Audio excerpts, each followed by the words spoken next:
Trump is set to make first trip back to his Manhattan home.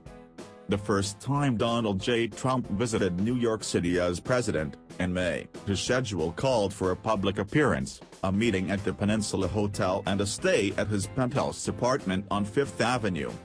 He ended up staying only about 4 hours. And he never stepped foot inside his Manhattan home. Mr. Trump's second trip was to begin on Sunday and last 4 days, during which he would at last sleep in his own bed.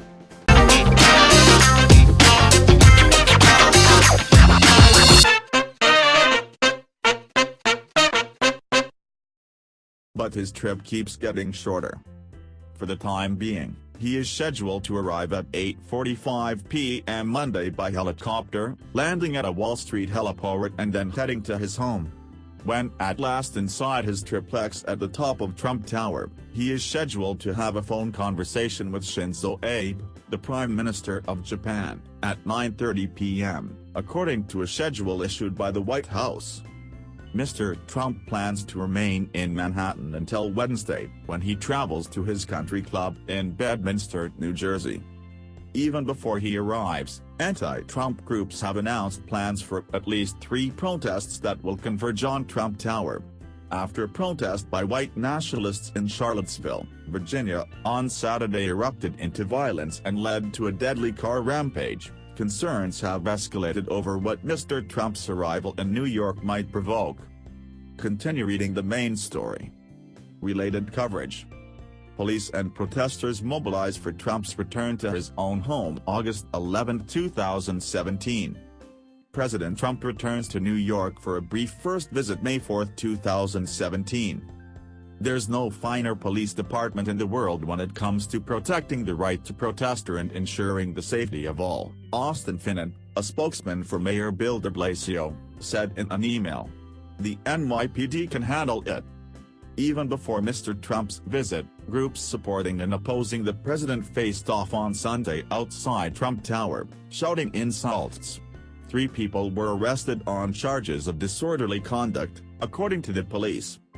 When he is here in New York, when people get outraged and passionate, then that will translate into action, said Lisa Raymond Tolan, 44, an occupational therapist from Park Slope, Brooklyn, who is helping organize several protests with Indivisible Nation BK, an activist group. Trump is a flashpoint, as always.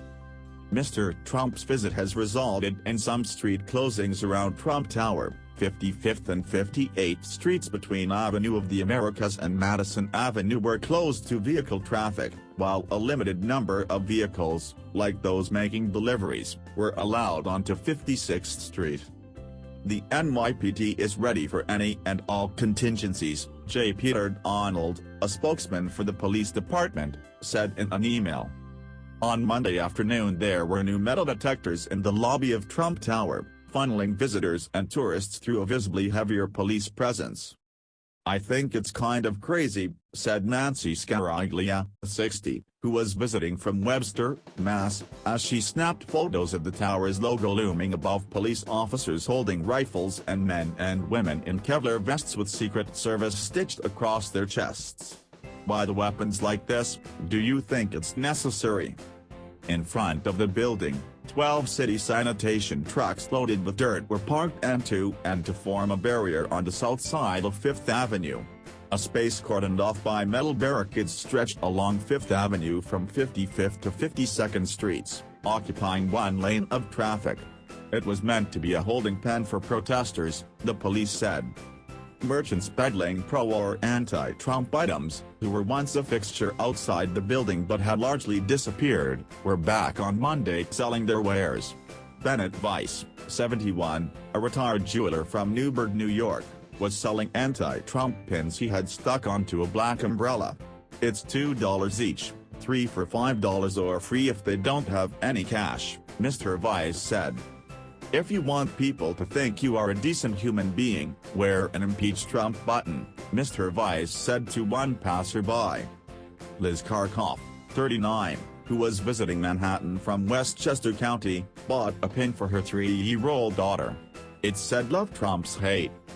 Bending down, She told the toddler that Trump doesn't use kind words, and that protesters were going to tell Mr. Trump that they don't like that and want a new president.